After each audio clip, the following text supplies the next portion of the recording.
श्रीमद्वाल्मीकि रामायण युद्धकांड अध्याय 32।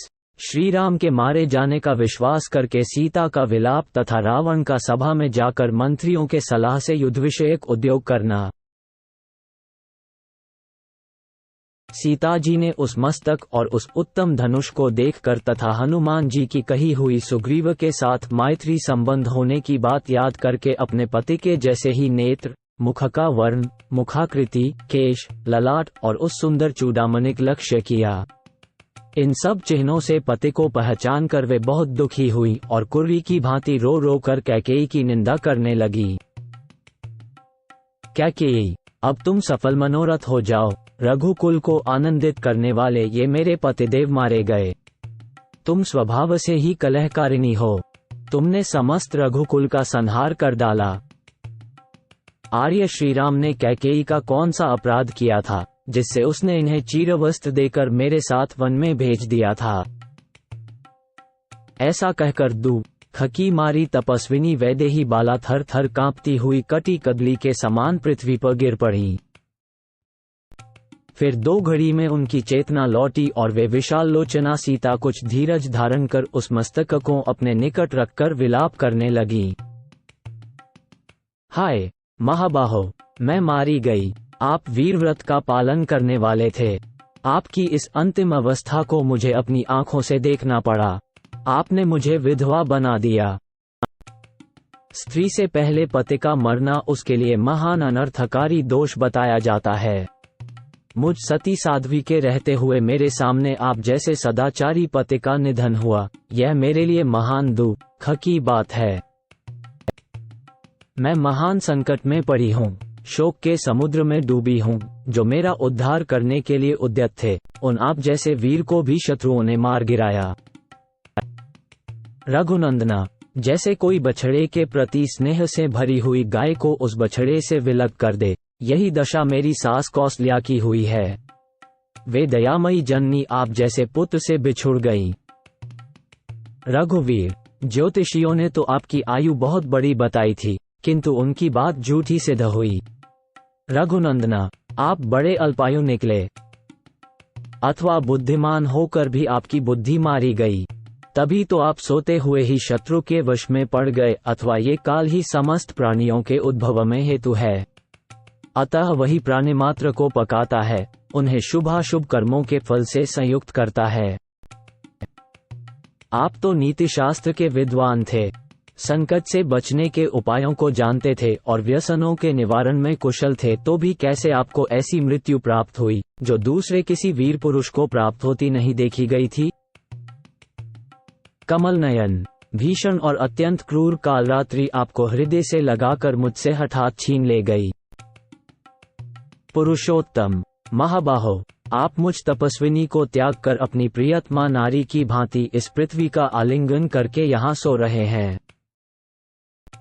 वीर, जिसका मैं प्रयत्नपूर्वक गंध और पुष्पमाला आदि के द्वारा नित्य प्रति पूजन करती थी तथा जो मुझे बहुत प्रिय था, यह आपका वही स्वर्णभूषित धनुष है।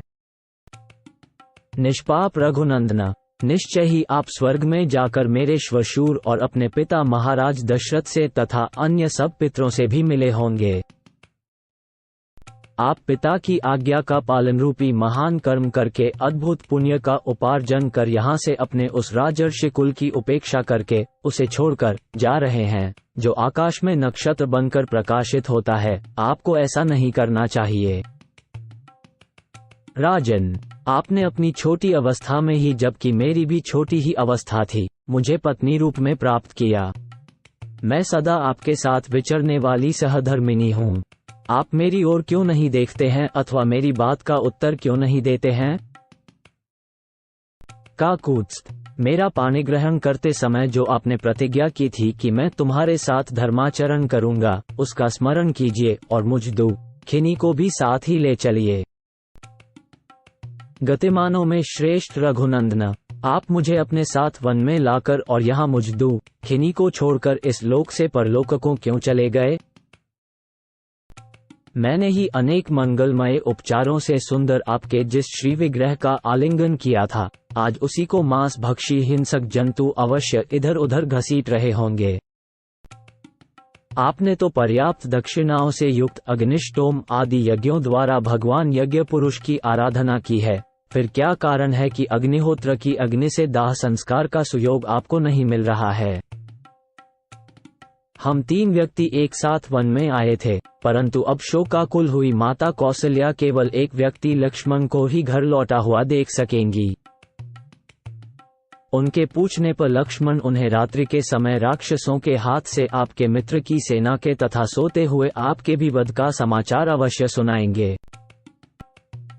रघुनंदना, जब उन्हें ये ज्ञात होगा कि आप सोते समय मारे गए और मैं राक्षस के घर में हर लाई गई हूं, तो उनका हृदय विदीर्ण हो जाएगा और वे अपने प्राण त्याग देंगी।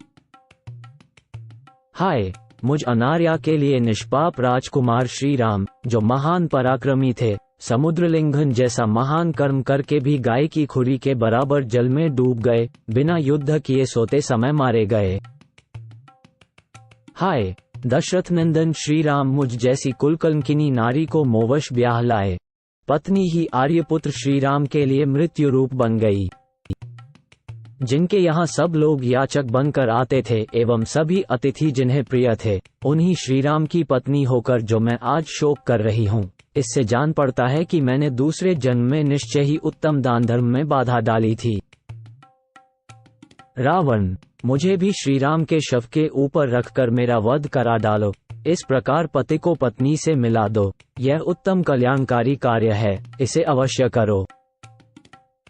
रावण, मेरे सिर से पति के सिर का और मेरे शरीर से उनके शरीर का संयोग करा दो, इस प्रकार मैं अपने महात्मा पति की गति का ही अनुसरण करूंगी। इस प्रकार दो खसे संतप्त हुई विशाल लोचना जनक नंदिनी सीता पति के मस्तक तथा धनुष को देखने और विलाप करने लगी।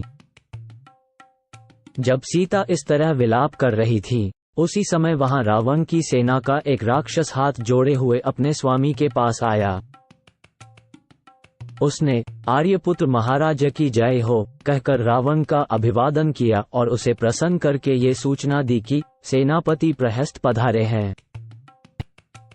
प्रभो, सब मंत्रियों के साथ प्रहस्त महाराज की सेवा में उपस्थित हुए हैं। वे आपका दर्शन करना चाहते हैं, इसीलिए उन्होंने मुझे यहाँ भेजा है। क्षमाशील महाराज, निश्चय ही कोई अत्यंत आवश्यक राजकीय कार्य आ पड़ा है, अतः आप उन्हें दर्शन देने का कष्ट करें।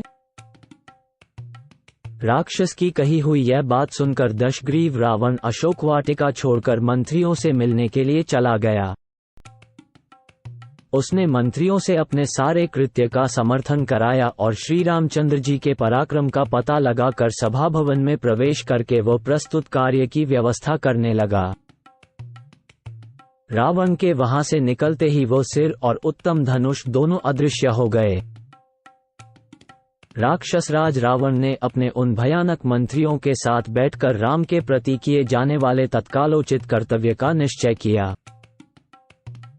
फिर राक्षसराज रावण ने पास ही खड़े हुए अपने हितैषी सेनापतियों से इस प्रकार समयानुकूल बात कही।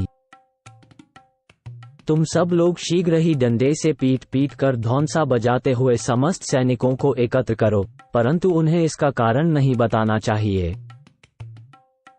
तब दूतों ने तथास्तु कहकर रावण की आज्ञा स्वीकार की और उसी समय सहसा विशाल सेना को एकत्र कर दिया। फिर युद्ध की अभिलाषा रखने वाले अपने स्वामी को ये सूचना दी कि सारी सेना आ गई।